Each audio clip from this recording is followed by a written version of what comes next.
Imagine a child, barely 6 years old, holding a tablet with the calm authority of an adult. Her tiny fingers glide across the glowing screen, summoning worlds, switching apps, dismissing ads with the practiced ease of a veteran. Her eyes do not blink much. Her breathing slows. Around her, the real world dissolves into irrelevance. The sunlit park, the sound of wind in trees, the laughter of another child a few feet away, all fade before the intoxicating pull of the digital. Now imagine this scene multiplied by a billion. Classrooms filled with flickering faces, homes where families scroll side by side in shared silence, universities where students outsource thinking to algorithms, a civilization hypnotized not by force, but by design. This is not science fiction. It's our reality, and it begs a question that should terrify us. How did humanity, in the age of infinite information, become so intellectually impoverished? We live in what was once called the information age, yet we are drowning not in knowledge but in noise. The very tools that promise to make us smarter, more connected, more enlightened, our screens, our feeds, our infinite access, are slowly sculpting a generation that cannot think deeply, cannot focus, and cannot tell truth from distraction. The tragedy is not that people are getting dumber in some biological sense. The tragedy is that we are surrendering the capacity for depth, for patience, reflection, and the slow, painful pleasure of thought itself. Scroll through any social platform for 5 minutes and you'll witness the anatomy of this decline. Outrage packaged in 20-second clips. News stripped of context. Ideas reduced to slogans. Even emotions are filtered and flattened into emojis. The brain adapts to what it consumes, and ours, increasingly, are wired for brevity, immediacy, and self-display. The mind that once wandered in libraries now swipes in loops. But this isn't just about screens. It's about an entire cultural architecture that rewards shallowness. Education has turned from a journey of discovery into a performance of compliance. Grades replace curiosity. Rote replaces wonder. We teach students to memorize information, not to interrogate it. To recite truths, not to wrestle with them. The result is a generation technically literate but spiritually empty, able to Google any answer yet unable to understand what the question means. We are manufacturing intellectual fragility. Young people, raised on dopamine bursts of validation, struggle to tolerate discomfort or dissent. Ideas that challenge their worldview feel like violence. Attention spans have collapsed to the rhythm of scrolling. Conversation has decayed into competition for affirmation. We've engineered an ecosystem where truth loses to virality, and wisdom is drowned in noise. The irony is unbearable. Humanity has never had more access to human thought, yet rarely have we been less capable of original thought. We are the first generation with the entire canon of philosophy, science, and art in our pockets, and the first that might never read it. There's a haunting line from Friedrich Nietzsche that feels like a prophecy. The most perfidious way of harming a cause consists of defending it deliberately with faulty arguments. In our age, we defend intelligence with the illusion of it. We post infographics, quote philosophers out of context, where intellect is an aesthetic, but beneath the surface our attention fractures, our comprehension thins, our inner world starves. This, perhaps, is how the dumbest generation is born, not through ignorance, but through the seduction of knowing without understanding. The screen glows brighter, the mind grows dimmer, the dopamine hits harder, the thoughts grow shorter. And in this paradox lies the great modern tragedy. We mistake information for wisdom, connection for communion, visibility for value. But who is responsible for this slow intellectual suffocation? The children who scroll or the society that built the maze? To answer that, we must look deeper into the systems, the incentives, and the quiet manipulations that shape the way we think. There is a quiet brilliance behind the machinery that makes us forget how to think. It doesn't operate with malice or conspiracy, but with efficiency. The systems that mold this generation, the schools, the media, the algorithms, don't need to intend stupidity to produce it. They simply optimize for convenience, profit, and control. The result is an elegant kind of amnesia, a society that remembers everything trivial and forgets everything essential. Let's begin with education, that noble institution meant to liberate the human mind. Once it was a forge for the intellect, a place to question, to challenge, to stretch one's understanding of truth and self. Now, it has become a factory line of standardization. Children are tested, ranked, categorized, and conditioned to see knowledge not as an adventure but as a performance. The curiosity that drives genuine learning, why, how, what if, is slowly starved by the monotonous rhythm of worksheets and standardized tests. In this system, students learn how to appear intelligent, not how to become wise. They master the art of strategic compliance, memorizing just enough to pass, regurgitating facts, and then erasing them to make space for the next cycle. What emerges is not an educated citizenry, but a credentialed workforce trained to follow, not to think. Meanwhile, the digital world fills the vacuum left by curiosity. Technology companies have discovered something educators forgot. Attention is the ultimate currency. Every scroll, every click, every notification is an experiment in behavioral conditioning. Algorithms, armed with data far more intimate than any diary, learn our fears, our desires, our rhythms, and feed them back to us in addictive doses. They don't want us informed. They want us engaged. Engagement means time, and time means money. In this economy, outrage sells, confusion clicks, and simplicity triumphs over truth. News outlets no longer prioritize accuracy. They optimize for reaction. The media's purpose has shifted from informing to performing. We are no longer told what is true, but what will keep us watching. It's not a conspiracy, it's a business model. And then there are the subtler forces. The entertainment that flatters laziness, the social feeds that reward conformity, the constant dopamine drip that rewires our brains for novelty over nuance. The collective result is psychological domestication. We become restless when not stimulated, anxious when not affirmed, and lost when confronted with silence. It's worth remembering, power in modern society does not come from censorship, but from saturation. The most effective way to silence critical thought is not to forbid it, but to drown it in noise. This engineered chaos breeds dependence. We rely on algorithms to decide what to read, who to follow, what to buy, even what to believe. We trade autonomy for comfort, thinking we are in control because we swipe and choose, but the menu has already been written for us. There is an almost Orwellian symmetry here. In 1984, tyranny came through surveillance and control. In our world, it comes through convenience. The price of endless entertainment, instant information, and personalized content is subtle yet profound. The erosion of agency. The philosopher Soren Kierkegaard once warned, "The most common form of despair is not being who you are. That despair has become the signature of our time. We are being shaped not by inner conviction, but by external stimulation. Our choices, our thoughts, even our values are gently nudged into patterns that serve systems larger than ourselves. And yet, we are told this is progress. We are told we've never been freer, more connected, more informed. But freedom without reflection is just a prettier kind of servitude. Connection without intimacy is just a crowded loneliness. Information without wisdom is noise masquerading as light. The architects of amnesia are not villains. They are reflections of us. We built machines to make life easier, and they made thinking unnecessary. We created platforms for expression, and they made authenticity optional. We designed education to prepare for the future, and it forgot to preserve the soul. Still, every illusion must crack eventually. When the noise becomes unbearable, when the shallowness starts to suffocate, a deeper question begins to rise. What have we lost in this trade for convenience? That question leads us into the next chapter, the most haunting one yet, where we confront not the systems around us, but the transformations within us. The shrinking of imagination, the erosion of empathy, and the quiet death of depth. Some changes happen quietly, beneath the surface, invisible to the naked eye but devastating to the spirit.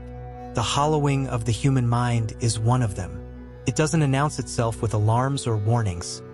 It whispers through habits, through how we read, how we talk, how we feel. What's dying isn't intelligence itself, but the inner architecture of thought. The patience to ponder, the courage to doubt, the capacity to be alone with one's own consciousness. Our ancestors wrestled with silence. They stared into the void and found meaning, gods, poetry, mathematics. Today, silence terrifies us. The moment it arrives, we reach for distraction. The brain, once a cathedral of reflection, now resembles a crowded marketplace, filled with noise, movement, and advertisements for attention. This constant stimulation has consequences. Neuroscientists warn that the brain's neuroplasticity, the way it rewires itself, adapts to the environment it's given. When that environment rewards rapid, shallow engagement, neurons rearrange themselves for speed, not depth. We become efficient processors of fragments, but incapable of weaving them into coherent wholes. The modern mind is a mosaic, countless pieces, no picture, and so imagination falters. Creativity used to emerge from boredom, from wandering thought, from wrestling with problems without immediate answers. But now, boredom is treated as a disease, something to be medicated by content. The mind never rests long enough to wonder. We've trained ourselves to consume inspiration instead of cultivating it. The artist, the thinker, the dreamer, all now compete in the same algorithmic lottery as influencers and advertisers. Empathy suffers next. When our emotional lives are filtered through screens, we lose the subtleties that make connection human. Tone, timing, silence, eyes meeting eyes. We scroll past suffering with the same thumb we use to like a meme. Compassion becomes performative, a digital reflex rather than a lived experience. The result is a paradox of the modern psyche. We are emotionally saturated yet spiritually desensitized. Even our language is shrinking. Words that once carried nuance and weight are replaced by shorthand, memes, acronyms, emojis. Our vocabulary for expressing pain, love, awe, or doubt diminishes, and with it, our ability to feel them deeply. George Orwell warned of this in 1984, that by narrowing language we narrow thought itself. And here we are, not coerced by totalitarianism, but by convenience, surrendering words that once gave shape to our souls. We mistake this flattening of the mind for evolution. We call it efficiency, adaptability, digital literacy. But beneath those euphemisms lies fatigue, a collective exhaustion of the inner life. We are overstimulated yet undernourished, surrounded by constant communication, yet starved for communion, flooded with opinions, yet barren of wisdom. The consequences ripple through every layer of society. Political discourse collapses into tribal shouting matches because nuanced thinking takes too long. Relationships become disposable because emotional patience feels like an inconvenience. Mental health crises skyrocket as individuals, stripped of depth and meaning, find themselves adrift in an ocean of content that cannot comfort. We are, in essence, losing the art of being human. To think deeply, to suffer meaningfully, to long for something beyond ourselves. These were once the signatures of our species. Now they are treated as inefficiencies. The algorithm doesn't reward contemplation. It rewards compulsion. And perhaps this is the deepest wound of all. We are teaching children to fear their own minds. We hand them screens instead of silence, answers instead of questions, affirmation instead of growth. We are sculpting not individuals but reactors, quick to respond, slow to reflect. Albert Camus once wrote, "An intellectual is someone whose mind watches itself." But how can the modern mind watch itself when it is constantly distracted, fragmented, and fed by the world's noise? Self-awareness requires stillness, and stillness is now the rarest commodity. This is not an apocalypse of fire and ruin, it is an apocalypse of erosion. The soul doesn't vanish in an instant. It fades with every scroll, every skipped paragraph, every thought we outsource to a search bar. The hollowing continues quietly, politely, invisibly. But all decay, once visible, forces reckoning. As our collective attention span crumbles and meaning grows thinner, an ancient hunger reawakens, the yearning to feel whole again. That longing, fragile yet powerful, points us toward the next question.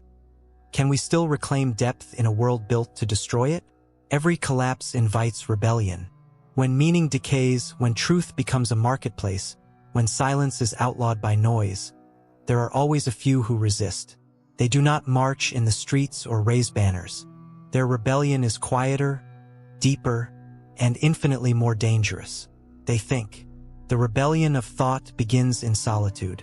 In an age that worships visibility, solitude is an act of defiance.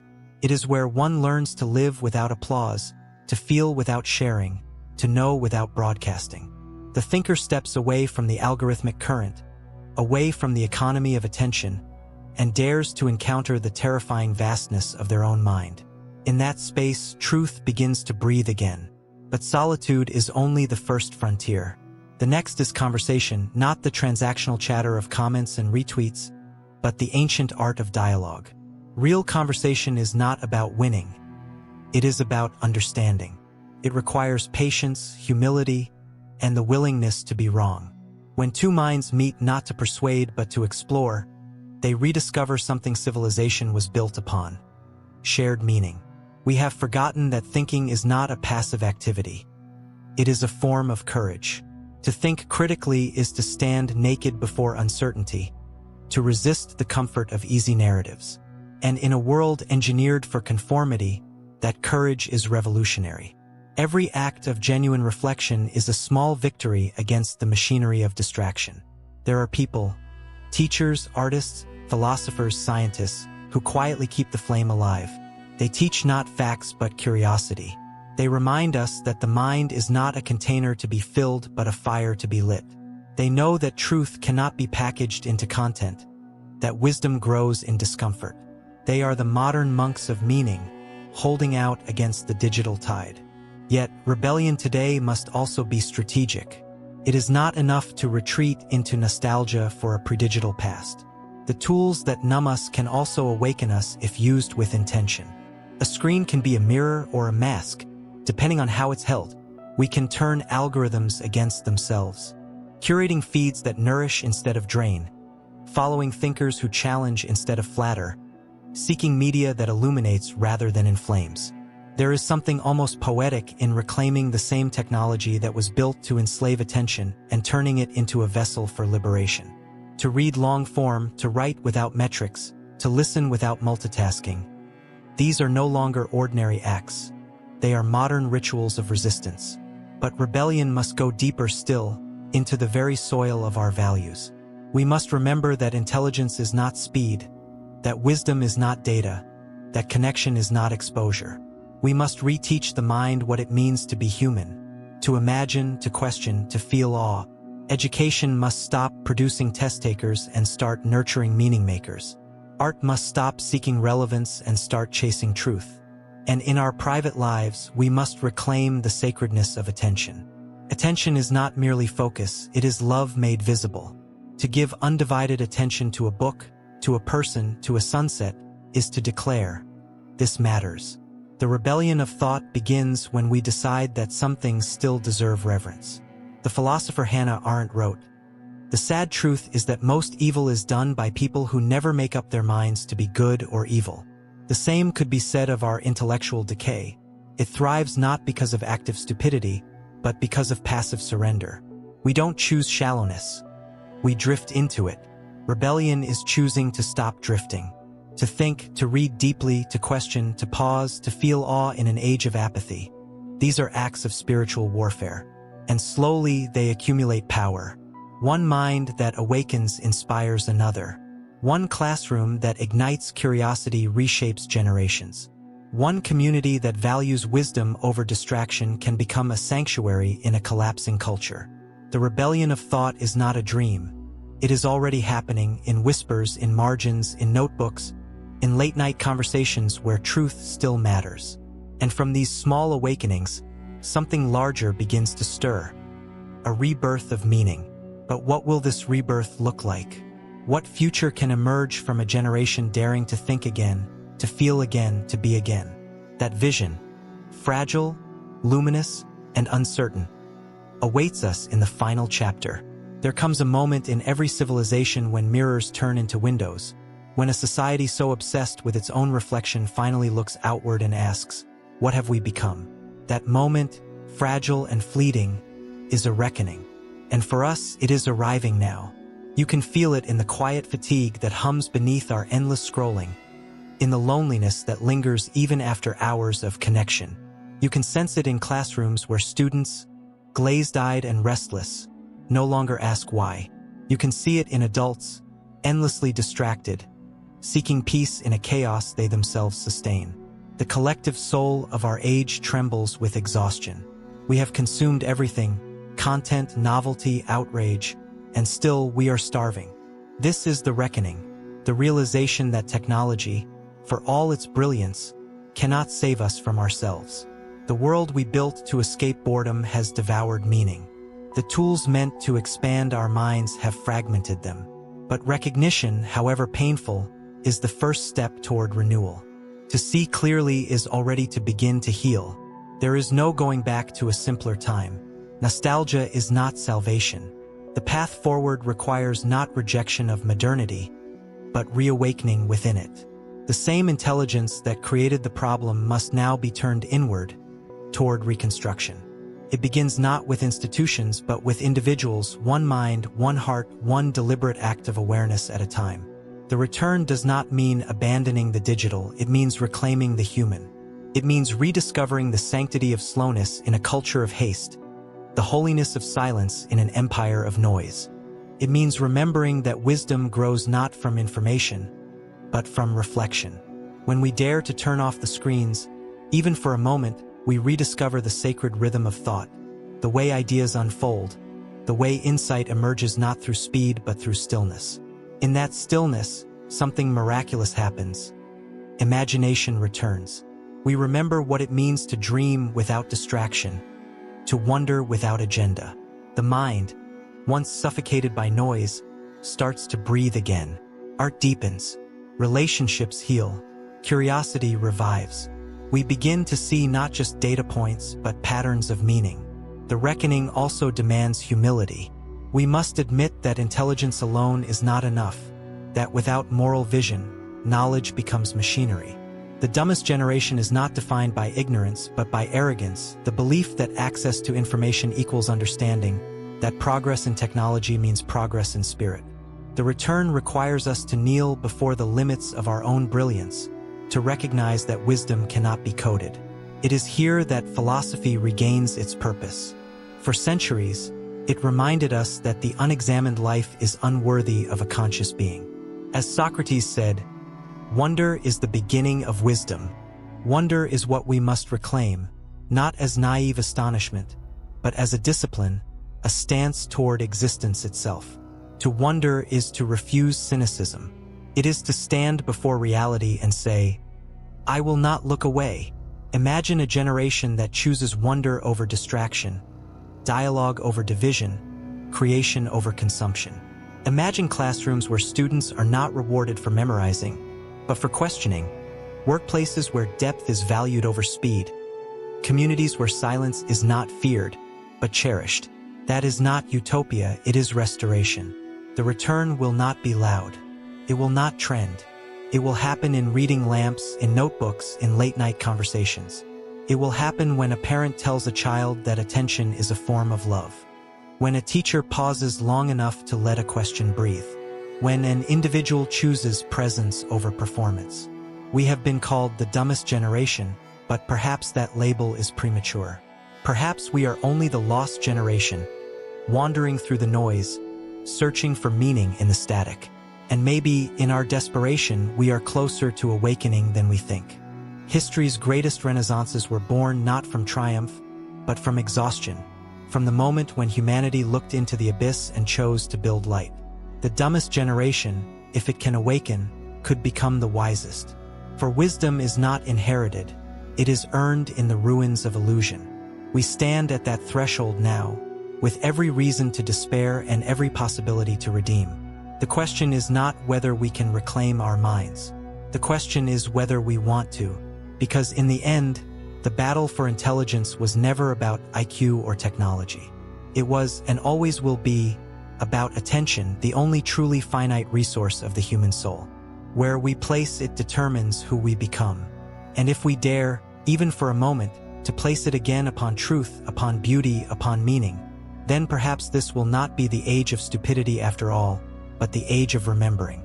The screens will still glow, the noise will still tempt, but somewhere in the silence between the scrolls, thought will rise again, and with it, the fragile, indomitable hope that humanity is not lost, only waiting to be found.